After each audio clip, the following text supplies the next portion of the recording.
sejam muito bem-vindos a mais um vídeo aqui do canal. O meu nome é Janaína, sou engenheira agrônoma, mestre e doutora em produção vegetal. E o nosso objetivo aqui é trazer informação para você, produtor rural. E hoje estamos aqui com o Dr. Tiago Fernando, ele é especialista em Direito do Trabalho e vamos bater um papo aqui para a gente entender um pouquinho mais.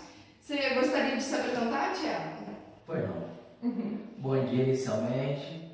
Bom dia, boa tarde, boa noite a todos. Conforme a Janaína já explicou, informou, meu nome é Tiago Fernando, sou advogado especialista em Direito do Trabalho, Processo do Trabalho pela Cândido Mendes e iniciei a minha carreira em 2008 em Duque de Caxias, onde até hoje tenho um escritório há 15 anos e estou com a parceria junto com a HR aqui em Nova Friburgo, mais precisamente em Conquista, desenvolvendo aqui um trabalho na região. É a minha especialidade trabalhista, mas o escritório faz também algumas outras áreas, a previdenciária, consumidor, família, a exceção da área criminal que nós não fazemos, infelizmente, mas futuramente conseguiremos um especialista nessa área. Então, dada a apresentação, agora a entrevistadora, por favor. Então, Thiago, a gente tem várias dúvidas, né, quando a gente vai trabalhar no local, né, nosso vídeo aqui é sobre isso, né, sobre o trabalho, as formas de trabalho que existem, e a gente fica assim na dúvida, comecei a trabalhar numa empresa, ou estou trabalhando para alguém, como que eu sei que se eu já sou empregada ou não sou empregada dessa pessoa ou dessa empresa? Que existe imagino que tem várias modalidades, sim, né? Sim. Então, inicialmente, Janaína, para qualquer pessoa, qualquer cidadão, para essa pessoa saber os seus direitos, ela tem que ler a Constituição Federal. A nossa Constituição Federal, que é de 1988, ela prevê todos os direitos e deveres de empregado e empregador. Mais precisamente nos artigos 2º e 3º da CLT e, voltando para a Constituição Federal, no artigo 7º. Tá? Então, qualquer cidadão que queira, tendo acesso à internet, você entra lá no site do governo federal, coloca lá, Constituição Federal de 88. Vai lá no artigo 7º.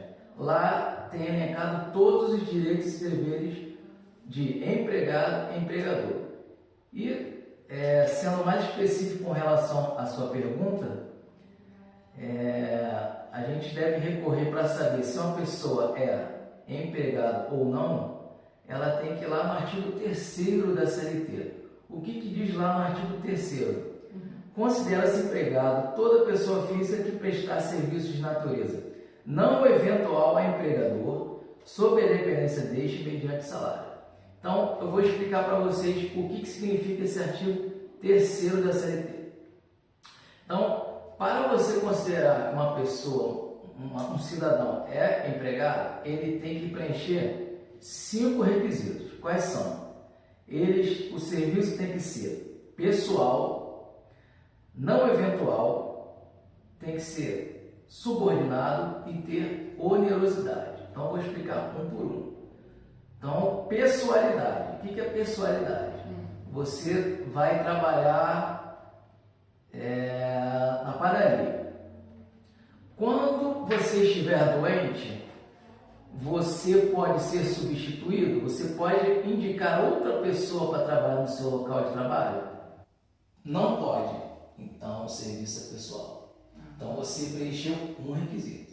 Você é um padeiro lá da padaria. Isso. Aí você passou mal. Não pode trabalhar. Eu posso chamar um colega para me substituir? Aí eu não posso. Pode. Aí você preenche o requisito de empregado. Um dos requisitos. Esse é o primeiro, né? Esse é o primeiro. Você tem que preencher os 5. Tá. Não eventualidade. O que é não eventualidade? Ou habitualidade. Você tem que prestar pelo menos 2 2 a 3 serviços, no mínimo 2. Eu digo 2 porque na jurisprudência aceita-se 2 se for períodos habituais. Exemplo, trabalho toda segunda e toda quarta, é habitual. Para aquela pessoa específica. Para aquela pessoa específica. Toda segunda e quarta ele vai lá fazer Isso. só. Então ele já é considerado, seria considerado um empregado. Preenche outro requisito. Ah, sim. Ok. Segundo requisito. Então, agora, se ele vai aleatório. Aí... Aleatório, eu vou segunda, na outra semana eu vou segunda e quinta, já perde esse requisito. Você não é funcionário. Você pode ser considerado um trabalhador eventual. Aí não tem assinatura da carteira de trabalho. Subordinação. Você trabalha nesse exemplo da padaria. Você trabalha lá e se você faltar, o empregador fala, se faltar novamente eu vou te dar uma advertência. Você cometeu um equívoco no trabalho. A pessoa vai falar, você errou. Então existe uma subordinação. Existe uma hierarquia, empregador-empregado. Esse é mais um requisito. Terceiro requisito. Onerosidade. Você trabalha mediante remuneração. Então, pode se dar de várias situações de pagamento. Exemplo, tem gente que recebe de 15 em 15, tem gente que recebe uma vez ao mês, né? No início do mês até o dia 10. Tem gente que recebe por várias formas.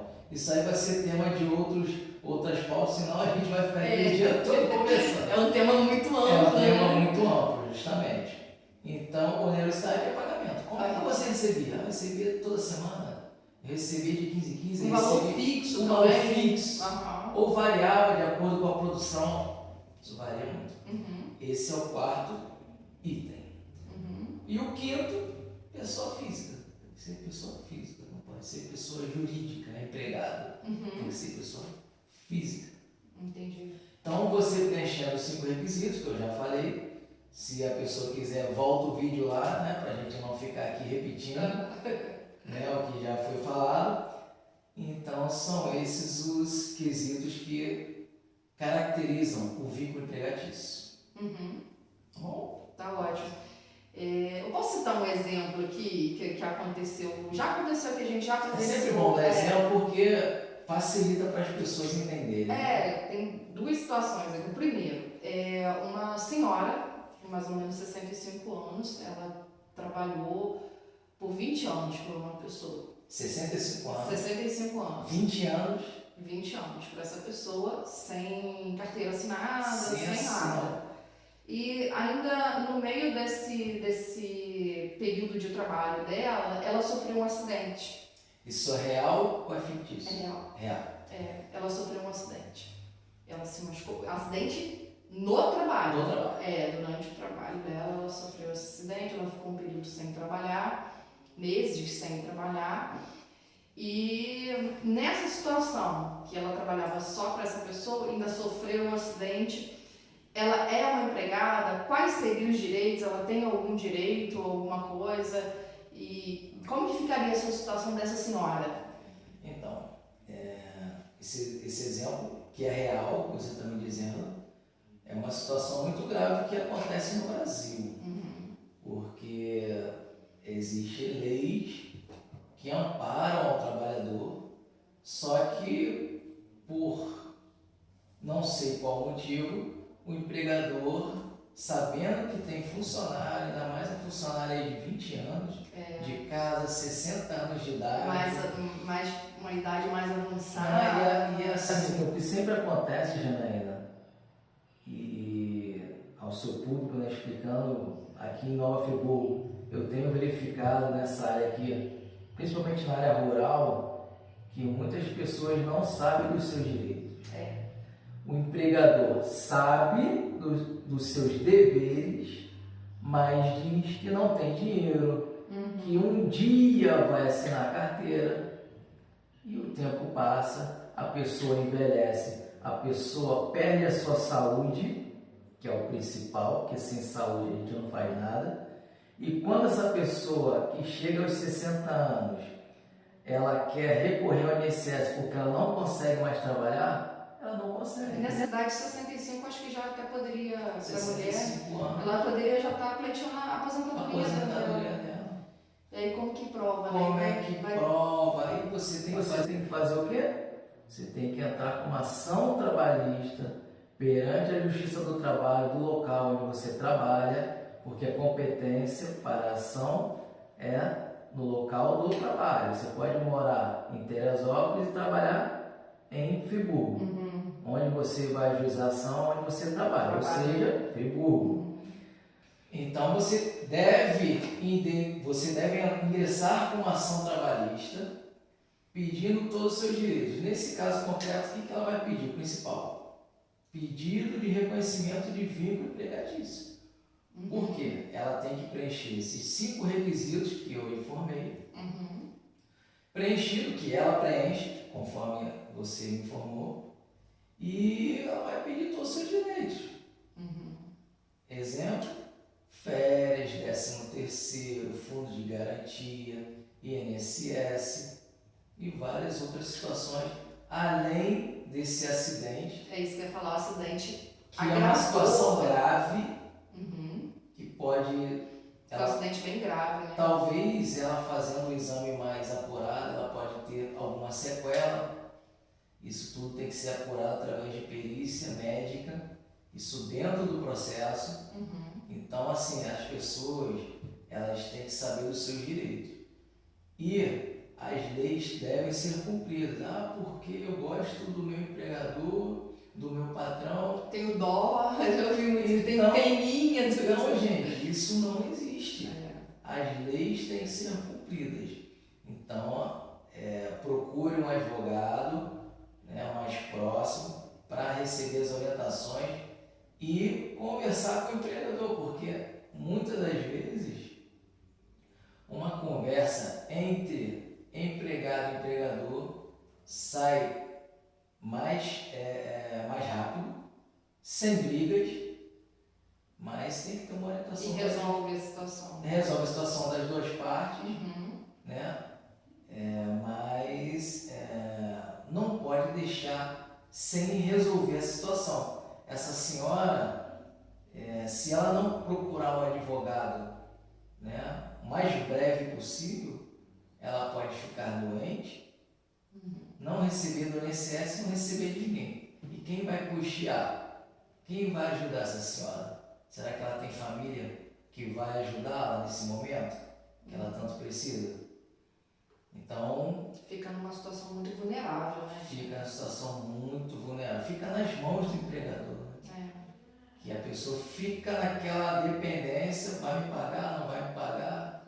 E muitas das vezes, sem a carteira assinada, o empregador ele paga a hora que ele quer. Então, todo dia 5, mas chegou no dia 5, eu não tenho dinheiro. Paga no dia 10, paga no dia 20. E as contas das pessoas, do trabalhador, como é que fica? Enfim, então, é isso. Tem uma outra situação que eu quero trazer. É muito comum no meio rural se contratar as pessoas para trabalhar num período, apenas um período, principalmente no período de colheita, né, que é onde tem uma demanda maior de mão de obra. Como que fica essa situação dessas pessoas que são contratadas nesse período? Então, são direitos e deveres para as duas partes, né? Tanto para o empregador quanto para o empregado. E são períodos de contrato determinados, por prazo determinados. Então, vamos dar o exemplo da plantação de tomate. Eu estou aqui sendo entrevistado por uma engenheira agrônoma, então não tem uma pessoa melhor para poder avaliar essa situação do período em que há a colheita e que o produtor ele precisa de um período específico de mão de obra. Então, o que o empregador deve fazer? Ele deve fazer um contrato, que é uma coisa que muita gente não faz, é tudo de forma verbal, e de forma verbal não tem como a gente provar se não tiver uma testemunha, que é o que acontece muitas das vezes. Então, você faz um contrato, gente, um contrato de uma folha, 2 folhas, a pessoa assina, contrato por prazo determinado, que o fulano de tal trabalhar na lavoura, na fazenda, no sítio, localizado em tal lugar, trabalhar do período tal ao período tal. Ele vai fazer isso, aquilo e determina o que o funcionário vai fazer. Ele vai colher os tomates, exemplo de período de 2 meses, de 3 meses. Acabou aquele período, ele assina que foi cumprido aquele contrato e aí o empregador ele se calça, né? Ele se resguarda de uma pretensa ação trabalhista. Porque às vezes o funcionário vai lá, trabalha 2, 3 meses na colheita, mas na verdade ele entra com uma ação falando que trabalhou 1 ano. Se não tiver nada para provar, né? Isso aí. Então, é que no caso específico do tomate, por exemplo, se colhe ali 2, 3 vezes durante a semana, né? E fica um período aí de 40, 60 dias comendo. Então, é muito serviço de uma vez só. Então, às vezes sozinho a pessoa não vai dar conta, né? E ele vai contratar ali um trabalho eventual.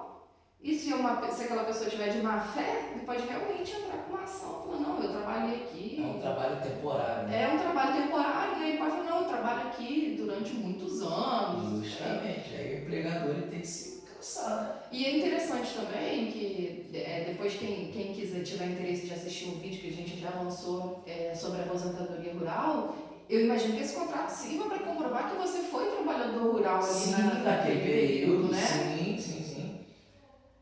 Esse assunto já foi abordado pelo Dr. Alexandre Maciel, né? Foi o primeiro vídeo com a nossa parceria com a Janaína, e vocês poderão assistir, né, no link aí que será disponibilizado. Deixa o link disponível aqui para vocês, é muito interessante, muito bacana o vídeo. E eu acho que é isso, eu acho que é importante todo mundo ficar protegido, tanto quem está trabalhando e quem está contratando, né? Eu acho que tem que... E o acordado não sai errado, né? Justamente. Se alguém precisar dos seus trabalhos, como que faz? Contratar você? Como que... Então, aqui no escritório, né, em Friburgo, no bairro Conquista, em frente ao Ceasa, né? Em frente ao Ceasa, nós trabalhamos todas as terças, quartas e quintas. Horário de 9 às 16. Então, é uma equipe de advogados, sou eu, doutor Tiago Fernando, doutor Alexandre Maciel e doutora Ana Carolina. Tá bom? É isso. Vamos deixar o link do Instagram deles aqui também, para quem quiser entrar em contato pelo Instagram.